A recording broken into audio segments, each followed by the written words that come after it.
please নাযাব না অলপটো ধৈৰ্য ধৰা নাই নোৱাৰো ইমান দিন ধৈৰ্য ধৰিলে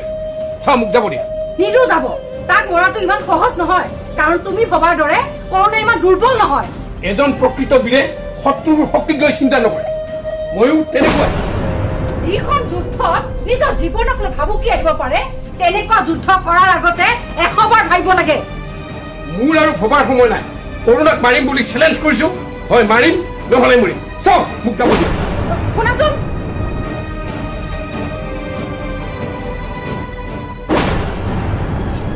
এইখনেৰে তাৰ লগত পাৰিম জানো নাই তাক ওচৰলৈ আহিব দিব নোৱাৰিম দুটাই গুলিয়াই মাৰিব লাগিব য়েছ মোৰ ককাৰ দিনৰ বন্ধুকটোৰে মাৰিম তাক আমাৰ এইজনৰ মূৰৰ তাঁৰডাল ছিঙি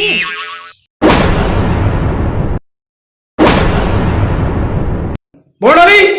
বৰ্ণালী ক'ত গ'লা তুমি মই ইয়াতে আছো কি হ'ল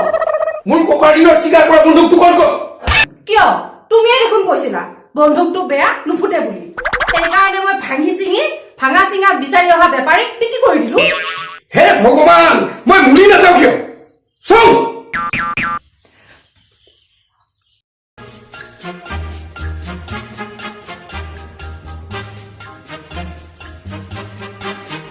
ৱাও হাতখনচোন মোৰ কঁপিব ধৰিছে ভৰিও কঁপিব ধৰিছে ঘৰলৈ ঘূৰি যাওঁ নাই নাযাওঁ যি হয় হ'ব চেলেঞ্জ কৰিছোঁ যেতিয়া যামেই যা লাইফ ইঞ্চুৰেঞ্চটোও কৰা নহ'ল মোৰ কিবা এটা হ'লে বৰ্ণালীৰ কি নাই একো নহয় মাইকীক বিশ্বাস কৰা প্ৰাণী মই নহয় মই নাথাকিলে খুব বেছি তাই কিবা কৰি 1 মাহমান কান্দিব তাৰ পাছত ভাল ল'ৰা পালে আকৌ লাইন মাৰিম এই কৰোণা আহিছে পলা পলা পলা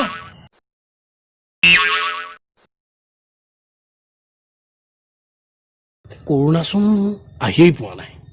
এই চান্সতে মুঠিয়াই লওঁ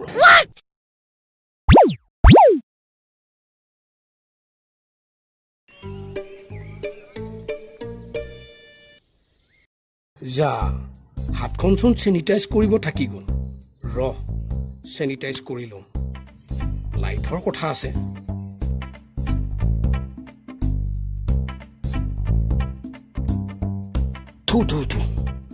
ভয়টো অলপ কমা যেন লাগিছেচোন অ'কে এতিয়াই যাওঁ কৰোণাৰ ওচৰলৈ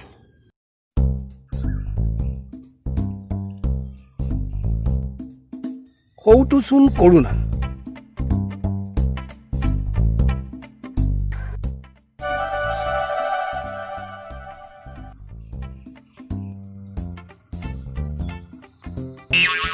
ৰূপেন কাই দাখন নদলিবি না মোৰ গাত লাগি যাব ৰ তোৰ গাত লগাবলৈ এইটো দাখন দলিয়াবলৈ বিচাৰিছো মিষ্টাৰ কৰোণা হাজৰিকা নাই নদলিবি না ৰূপেন কাই আগতে মোৰ কথাখিনি শুনি লচোন তোৰ কথা অলৰেডি চব শুনিছো মিষ্টাৰ কৰোণা হাজৰিকা তোৰ অটপালিত এই ৰাস্তাইদি অঞ্চলৰ কোনো মানুহ আহিব নোৱাৰা হৈছে কিন্তু কি কৰিম মই ৰূপেন কাই কৰোণা ভাইৰাছৰ কাৰণে দেশখন লকডাউন হৈ থকাত কাম বন নোহোৱা হৈ পৰিছে সেয়ে এনেদৰে পগলা হোৱা ভাও ধৰি ৰাস্তাই যোৱা মানুহক ভয় খুৱাই বস্তুবিলাক কাঢ়ি লৈ বৃদ্ধ মা দেউতাক দুবেলা দুসাঁজ খুৱাই আছো বেলেগৰ পৰা কাঢ়ি অনাটো যে অপৰাধ গম পাইছ না নাই পাওঁ তেনেহ'লে জানি বুজি বেয়া কামবোৰ কিয় কৰি আছ আচলতে হঠাৎ এনেকুৱা অভাৱনীয় ঘটনাৰ সন্মুখীন হোৱাৰ পাছত কৰ্ম সংস্থাপন হেৰুৱাই কি কৰিম কি নকৰিম একো ভাবিবই নোৱাৰা হৈ পৰিছিল মানুহ সদায় সৎ হৈ চলিবলৈ চেষ্টা কৰিব কিয়নো সৎ মানুহ চলিবলৈ প্ৰব্লেম হ'ব পাৰে কিন্তু সমাজত সকলোৱে সন্মান আৰু গুৰুত্ব দিয়ে যতীন দাই যদি বাল্মীকিৰ পৰা ৰত্নাকৰ হ'ব পাৰে তেন্তে তয়ো পাৰিবি